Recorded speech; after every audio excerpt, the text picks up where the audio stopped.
on va parler de ce fameux post-trauma, qui est une sorte de hommage à Silent Hill Resident Evil. En fait, comme ils ont voulu faire un hommage, j'ai l'impression qu'ils ont juste gardé tout ce qui a été énigmes, balades, etc. Et on fait souvent l'erreur de considérer que c'est un peu brumeux, mais en fait, on oublie que Silent Hill 2, c'est très terre à terre, quoi.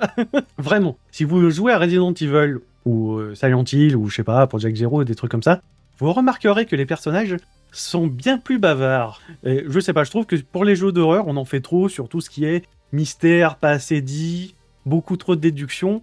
Et je trouve que, quand même, faut pas que les devs, ils ont peur de tester des trucs, tu vois, de faire parler un peu plus leur personnage. Puis en plus, dans Post-Trauma, tu sais, le personnage, il dit pas grand-chose, quoi. Et donc, en fait, ouais, dans Post-Trauma, t'as plein de personnages comme ça. Mais en fait, ils sont pas reliés parce que, bah...